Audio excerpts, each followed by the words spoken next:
Hi friends, welcome to Agiripalli రుచులండి. అందరు ఎలా ఉన్నారండి? నేనైతే చాలా బాగున్నాను. ఈరోజు అయితే మన ఛానల్లో రెసిపీ వచ్చేసి బెండకాయ పులుసు అండి. చాలా సింపుల్గా చాలా టేస్టీగా ఉండేలాగా అయితే ప్రాసెస్ అయితే మీకైతే నేనైతే చెప్పేస్తానండి. పిల్లలు పెద్దలు ఎవరైనా సరే భలే ఇష్టంగా తినేస్తారండి. ఈ సమ్మర్లో అయితే చాలా అంటే చాలా బాగుంటుంది అనమాట. ఓకేనా, జ్యూసీగా చక్కగా సింపుల్గా చేసుకునే కర్రీ రెసిపీ అయితే మీకైతే నేనైతే చూపించేస్తాను ఫ్రెండ్స్. ఓకేనా ఫ్రెండ్స్, ఇంకా ప్రాసెస్లోకి అయితే మనమైతే వెళ్ళిపోదామండి. ఫస్ట్ అయితే స్టవ్ వెలిగించేసుకొని ప్యాన్ అయితే పెట్టేసుకోండి ఫ్రెండ్స్. ప్యాన్ పెట్టేసుకొని ఇందులోకి అయితే ఆయిల్ అయితే మీకైతే తగినంత ఆయిల్ అయితే వేసేసుకోండి. నెక్స్ట్ వచ్చేసి ఇలాగ ఉల్లిపాయలు అయితే ఒక పెద్ద సైజులో ఉల్లిపాయ అయితే కట్ చేసుకొని వేసేసుకోండి. నెక్స్ట్ వచ్చేసి తాలింపు గింజలు కూడా యాడ్ చేసేసుకోండి. అలాగే జీలకర్ర కూడా యాడ్ చేసుకుందాం ఫ్రెండ్స్. నెక్స్ట్ వచ్చేసి కరివేపాకు కూడా కొద్దిగా అయితే యాడ్ చేసేసుకుందామండి.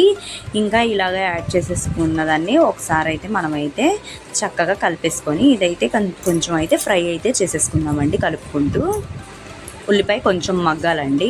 అప్పుడు దాకా అయితే చక్కగా అయితే ఇలాగైతే మగ్గిచ్చేసుకుందాం కలుపుకుంటూ.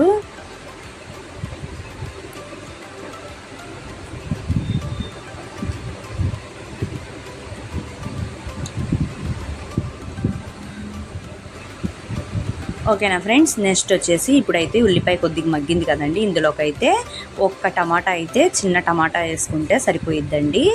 ఎక్కువ అవసరం లేదు, వేసుకుంటే వేసుకోండి, ఆప్షనల్ అనమాట. నేనైతే ఒక్క టమాటా అయితే వేసానండి. ఇది కూడా కొంచెం అయితే మగ్గిపోవాలండి. అప్పుడు దాకైతే ఇలా కలుపుకుంటూ ఒక 10 మినిట్స్ అయితే కుక్ చేసేసుకుందామండి.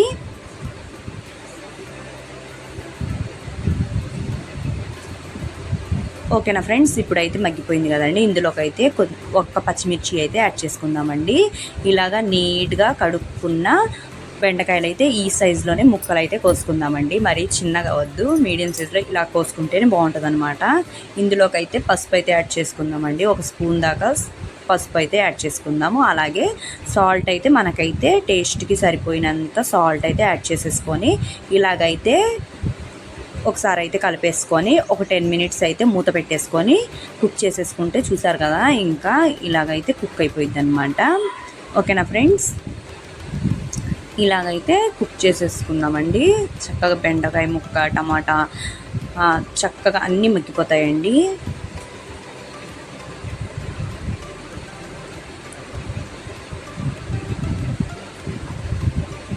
ఓకేనా ఫ్రెండ్స్, ఇప్పుడైతే చక్కగా అయితే మగ్గిపోయినాయి కదండి. ఇందులోకి అయితే మనం అయితే నెక్స్ట్ వచ్చేసి చింతపండు అండి. చింతపండు గుజ్జు అయితే పక్కన తీసుకొని పెట్టేసుకోండి. ఈ లోపు అయితే మనమైతే కారం అయితే యాడ్ చేసేసుకుందాము. మనకి పులుసు కదండి ఇప్పుడు మేము చేసుకుంటుంది, అంత కారం ఏమీ అవసరం లేదు. అందుకే 1 టీ స్పూన్ కారం అయితే యాడ్ చేసేసాను ఫ్రెండ్స్. ఓకేనా, ఈ కొద్దిగా అయితే కలిపేసుకుంటే కారం అయితే పచ్చివాసన పోయిద్దండి. ఇప్పుడైతే మనమైతే చింతపండు గుజ్జు అయితే పక్కకు తీసి పెట్టుకున్నానని చెప్పాను కదండి. ఇప్పుడైతే మనకైతే పులుపుకి సరిపోయినంత అయితే యాడ్ చేసేసుకుందామండి. యాడ్ చేసేసుకొని ఇంకొన్ని అయితే వాటర్ అయితే యాడ్ చేసుకుందాము.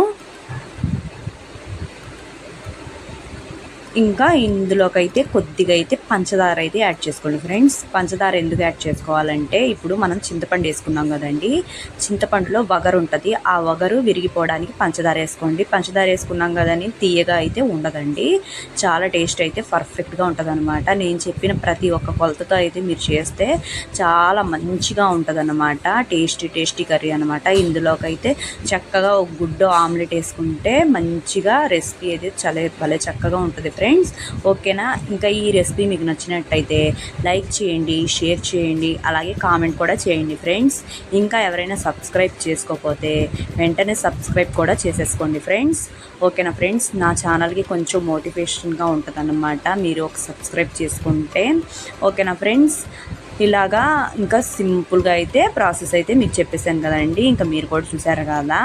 థ్యాంక్ యూ ఫర్ వాచింగ్ అండి.